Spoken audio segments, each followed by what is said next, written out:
Some people call me Miguel. Nick used to do that, but this time he did it right. As you can understand, with my accent, I'm not from around here. I'm from Leicester. What are you laughing at? Come on. I'm trying to pretend I'm British for 7 years and nobody believes me. I tried to say first that I was from Marylebone and then from Southwark, and nobody believes that. Yeah, I'm Portuguese. Is anybody here from Portugal? Woohoo! Yeah. Oh, I know you. You are my fiancé. Yeah. Oh yeah, they all came to see me. For sure. Yeah, so I'm from Portugal. I came at a time that was a financial crisis there, and our Prime Minister was saying that people like me, without any jobs, should try to find a job abroad and immigrate and find somewhere else to live. And so I packed my stuff and yeah, I came to the UK. I didn't walk, I used a Ryanair flight, which is pretty much the same difficulty. Yeah, so I arrived UK, all nice, I got a job, I was paying gazillions for a rent, as everyone, and yeah, all was fine until Brexit. And yeah, people start to think that European immigrants were not so great and they were not so welcome as before. So, on one hand, in Portugal, people didn't want me, and in the UK, where I was living, people also didn't want me. So, yeah, so sad, so sad. Yeah, I really... so sad. You know, I feel like I was French.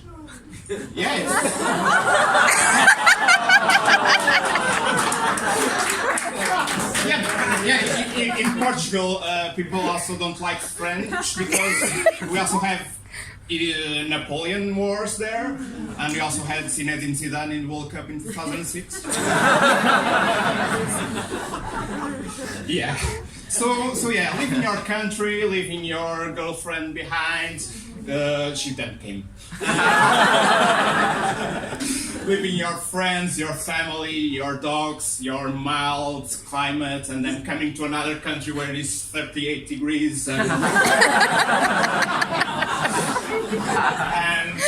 you don't know basically anybody. People usually think that it's quite easy, and that's why we have so immigrants here. But in some cases it's a bit difficult.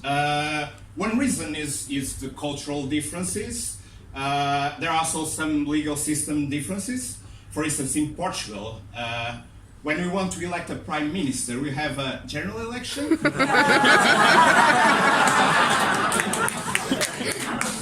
Here is a bit different. So you have just people from a party voting, and then you have 10 candidates, and there people vote, but they don't elect there. They just drop the last one, and then you have another election, and then drop another one, and then you get from 10 to 1. It's basically that. In Portugal, we call that the musical share game. You probably don't know, it's a Portuguese game.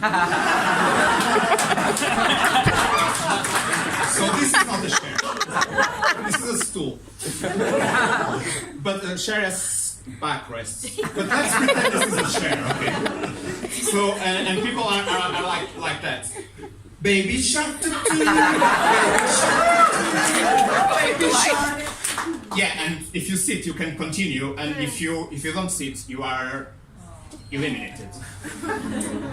But people play like that. But there is always someone that we already know from the beginning who is going to win this kind of game. So there is a guy that does like this, baby shark.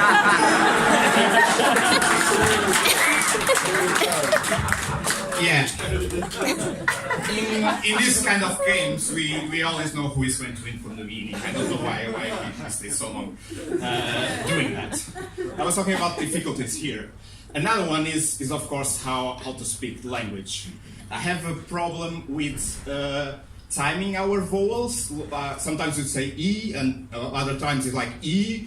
For instance, yesterday it was really hot. Even in Portugal it would be really hot.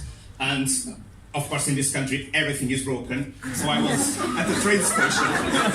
There was no trains, no air conditioning, no toilets, and I had drunk 7 liters of water. And then I really wanted to find the toilet. So there was a pub just on the other side of the road, and I got into the pub. And there was the waiter there, and I said basically, I'd like to pee, and the waiter just said, do you want 2 garden peas or 2 mushy peas? Yeah, I'm sorry if I do those different words that for you are quite different, but for me it's the same. Yeah, so that was really stupid, because I even don't eat vegetables at all. I'm against it. For environmental reasons. Because if you eat all vegetables in the world, all animals will die also. So basically it's not sustainable doing that. Well, if you eat animals, if you eat all of them, then plants will thrive. No more climate change, no more pollution. To be a perfect world. So that's why I eat animals. Of course, I like animals. They are cute, fluffy. So for ethical reasons, it's also difficult for me. So I stick to pork and beef.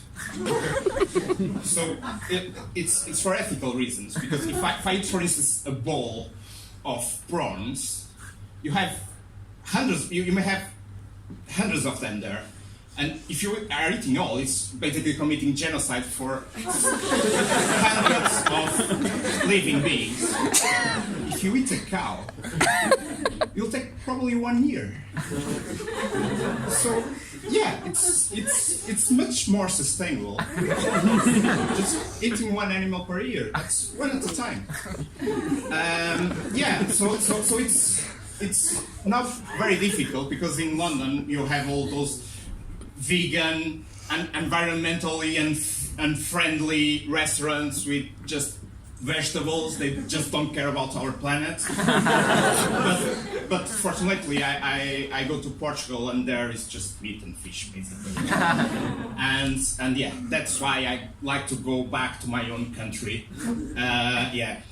Also because some people here are happy when people like me go back to their own country. And I also like it because my dad lives in a house near the beach, so I can go there to that house, and I can use the beach for what I want. I can basically get inside the beach as many times as I want. If it is too hot, I can come in and out of the beach.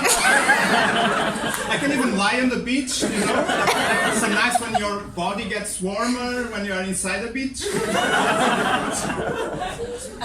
I have some problems with this. I think you are understanding.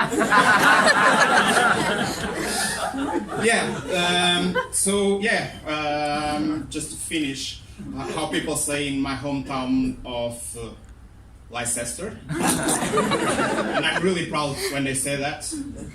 I'm an immigrant son of a bitch.